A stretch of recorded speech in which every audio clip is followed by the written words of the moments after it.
It's safe enough to say that November is probably the most stacked month for Beyblade X, as we have multiple releases and an insane amount of information to have to get through in this video. So this video will be breaking down all the info you need to know on November and anything else I really want to talk about. Make sure to like and comment, and if you're new here, subscribe to the channel, and make sure to comment your thoughts. Let us start off with talking about Crimson Garuda, the balance type release that is a Dronzer homage. Now you do have to look a little bit carefully, right? But it's similar to that of Silver Wolf and similar to that of all the other previous ones that are bucket and shoot homages. It's right there actually in the corner there, but this is a pretty interesting release. Now the main ability of this release, and by the way, shout out to Triniac from the WBO for any of the translations, is the fact that the heights can change in this. So because the height can change, what you'll basically have is where the upper and lower blades will serve a different purpose, where the upper blades can essentially just, so the upper is supposed to like minimize stamina loss while it's attacking the opponent, and then the lower parts like for counter attacks in specific. So like most balance types in Beyblade X, they actually are trying to divide part of the use in the blade, and specifically because this is in different heights, they're trying to play around with that fact. I think the overall shape of the blade looks interesting. Seems like it could maybe have some sort of use. It's in a little bit of an oval shape. I would assume this would probably be good for, you know, maybe for like the general attack stuff. We have plenty of those options, but maybe it'd be like a balance type you actually care about, since I know people are going to say, what about Whale Wave? But Whale Wave was intended to actually be an attack type, not a balance type, so I'm not counting that actually. Moving on from there, we have some other stuff to talk about. 470 is really clapped. Four sides is probably the second worst side so you can actually get in Beyblade X, first being obviously two sides, so if we include them there, I don't really care. I just rather move on. We do get our new bit, which is Trans Point, obviously for transformation because it can change height. So how this basically works is that during battle, you will change height. So this will be like low mode to like high mode. I don't really know how to feel about it. I mean, changing in battle, I don't like the idea of. I would prefer if it was more the idea of shit. I don't know, like you just pick one mode and you go with that for the rest of the battle. The fact that it's like it'll just change between like, let's say 1 millimeter shorter or 1 millimeter taller, kinda whatever. And I'm kind of curious in battle, how many times will the mode change actually occur? This definitely does bring more of a randomness factor to it, so kind of more maybe that casual appeal where maybe in battle when you're up against this bottom, you're not going to be able to know whether or not it's going to be at a low height to hit underneath the target of the ratchet or maybe above to try to dampen the stamina. Maybe this could be something crazy on like a Tyrano Beat maybe. I don't really know. I'm more indifferent to it. Yeah, Garuda is kind of more, it could have some decent potential, but definitely it's going to probably be like most things we have to eventually see to find out. Moving on from there, which they did actually drop the video for this, Samurai Saber. You already know Samurai Saber is probably going to be my favorite release for November. I think the appeal of it is just it looks very nice. It's an attacker, so yeah, pretty cool. We'll go over to the blade. So there are two modes to this. You either have your single strike or your barrage strike. So either single hit or like multi-hit. So basically how this works is that at the start of battle at high speed, you're going to have those blades already popped out. And eventually as you lose a lot of stamina, you're going to change to a little bit of a different shape. Now I'm kind of curious on what shape it stays at for most of the battle. I'm assuming majority it should probably be at single strike. Again, you know, I don't really think the gimmick sounds like anything like crazy. I think it's more just the shape at the start. I would assume that probably Samurai Saber should be pretty good for attacking opponents or probably KO stuff. I don't imagine this will probably do stuff for like the extreme finish for upper, but I do imagine this could probably maybe destabilize opponents really hard with a strong hit. The other part this comes with is 270. Now I've already been on the record saying I really hate two sides. Doesn't matter if it's 70 height, doesn't matter if it's 80 height, two sides absolutely sucks. Well, two sides can definitely hit really hard. It bursts really easily, and I don't like that. It's a risk I don't know. If I was ever ranking ratchets, 2 would be like at the bottom or something. Now you get a new bit, which is level. So level is actually, it's not like in bursts where they kind of just have weird names. This actually is for the name's sake. So there are 3 different levels to it. So like your bottom, the middle part of it, and then the outer part of it. So that's going to be your varying degrees of low speed, medium speed, and super high speed. So I'm guessing in battle, maybe how this bottom is going to be touching on the stadium floor is different levels of acceleration. I think this is a really cool idea to play around with the fact that Beyblade Beyblade X is essentially based on an extreme dash, so to have a tip where it can be different levels where it can speed up is pretty exciting. We also get our new launcher, which is a very much a cool long winder. So this is called the Hold launcher. It's basically you fused a grip and a launcher together. It's similar to that of like in burst for like your sword launchers and stuff. I've seen some people kind of say, well, what if we have to launch the launcher like only like this? You can flip it the other way, because some people are complaining on how to hold the launcher. I don't know. It's a weird thing to read. I don't really use launcher grips. Sometimes I do, sometimes I don't. Really only for winder stuff. I'm still not used to using string or even doing string with a launcher grip.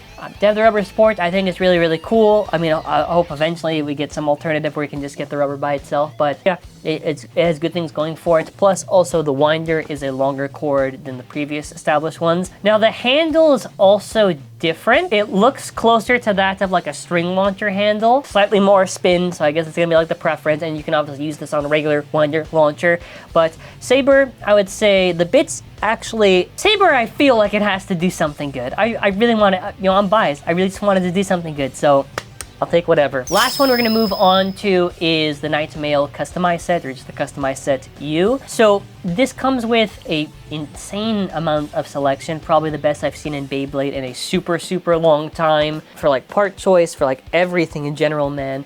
And yeah, we'll just go over it. So Knight's Mail. So 12 circular blades and contains 3 metal balls that can move up and down, and it will basically dampen impact. So the metal balls there go vertically. So I guess the idea here for Knight's Mail is they want you to hold that position in battle and not be able to move or falter. I would probably assume that they're really trying to push on the full idea of defense, because the whole idea here for like the main gimmick is a vertical shock absorber. So like shock absorption was the main thing on the original Knight Shield.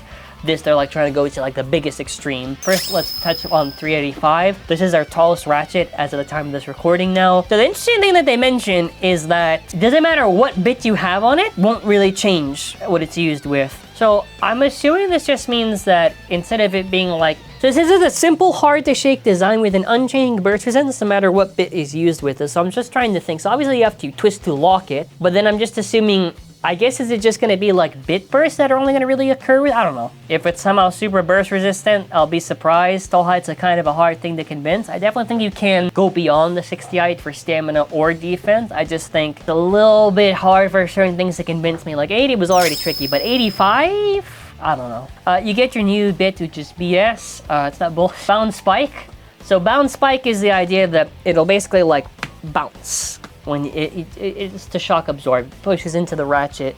Cool, I guess. They're really trying to maximize on the idea of defense here. So, I mean, everything about the blade at least sounds like they're really trying to commit to it. I like the idea of it being almost like this unmovable object, maybe in the stadium. Like anything with defense, it's going to really just depend on the weight of the blade, because, I mean, well, technically speaking, weight does matter, but also the shape does matter. But the thing is, this thing is like very aggressive in the shape for the design, so I don't know. Defense should always just be a rounded shape, and I know it sounds like a design restriction, but that's how I believe it, because they try to do this thing where it's like, oh, it's a counterattacker, oh, well, or counter defense, whatever, but I don't know, whatever. And the other stuff in here, Talon Terra, or as it's now called, Terra Swing. Whatever for the name, Talon is a very good blade for attack. I would say once you tilt and hard launch, you're able to upper opponents, you can destabilize opponents. It's not good for stamina, it's primarily just good for attack. Some of the other stuff in this, we get a Hell's Hammer blue coat, which I think looks very pretty. While I generally think that Hell's Hammer is not a good blade, or at least just mid, it at least looks pretty to look at. The Tyrano Beat with a red coat looks very beautiful. Tyrano Beat's a very, very solid balance blade. It still has a purpose in the meta against other attackers, and sometimes it's stabilizing stamina combinations. You get a 160 ratchet, which is, you know, it's fine. You know, 160 is a solid ratchet, can generally do funny stuff moving around the stadium. And then after we get 770, 7 sides is generally just good for the attack for the weight, and obviously defense, so I'm expecting this maybe be good for the funny attack combos or even defense. Moving on from there, some of the other bits you get in this, I'm just going to go speed over the ones we don't really need to talk about that much. Metal Needle is a dog shit choice. I do not like that they picked that. Ball is a solid stamina bit. Point is a solid balance bit. Like, these are just bits that are nice. They have it for the addition. Rush! We get a reprint of Rush. Rush is a very solid attack bit. It's very controlled for its movement. Very solid use. The next one is probably like the biggest selling point for this, in all honesty, which is probably more hype than the bay itself, is Rubber XL. If you give a fuck about attack, this is the tip you really need to pay attention to, and I'll kind of explain why. So first of all, this is obviously rubber. rubber's gonna grip more to the stadium, but the big important thing here is how they're handling it. So obviously I've said in the past that I generally think that rubber is too hard to make work because one, not just how wide the bottom is, but also the fact that you're gonna be accelerating, but you also have rubber, it's gonna be counterproductive because it's gonna be the rubber will accelerate with that friction, and then after like what, it's gonna collide with the stadium and then just slow down and wear on the stadium. But they basically added a little guard there. So what that guard is supposed to do is not just a stylistic choice to have an upside down umbrella. If you recall with Whale Wave, why Whale Wave has a bit called elevates, because it's actually lifted above in the ground when it does an extreme dash. And no, it's not just the fact that the gears are curved, okay? It's also the fact that the gear is actually holding a little support system on there. So for Rubber XL to have this, that essentially means when you extreme dash, you're not going to really be touching the floor per se, so that's going to save a lot of time on potentially shredding the rubber and wearing, especially in Beyblade X where speed and power is crazy, and rubber, especially the heavier you get, is obviously going to wear over time. It's natural. The biggest thing going into this is going to be recoil control. So if you notice any attacker like a Drawn Buster, a shark, a whale, those have the issue where sometimes they'll suffer from their own recoil. I think I called it like negative recoil. I made up some stupid term of it. When they suffer damage in battle. So basically, what's gonna be really good is that you'll hit, and then instead of going back, the rubber's gonna help grip on the stadium, so that's gonna be super, super useful. You can also check out Royal Kaiju's YouTube channel where he actually does test this on the stadium rails and also tries to test it against like other bays in practice using a 3D print for the mock-up, which I think was pretty good data just to kind of see, at least for impressions, how does it kind of work. Out of the 3 releases, comment which one you're the most excited for and which one you're like the least excited for.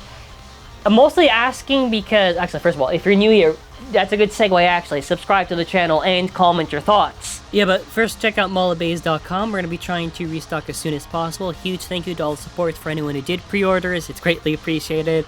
I'll try to restock if possible, or as soon as possible, obviously. The demand's just really high, and I just want to make sure I fulfill all the orders as possible. But yeah, comment the thoughts because I want to make sure what my priority is for reviews and videos. I feel like the biggest appeal is probably Nightmail, Saber, and then Garuda.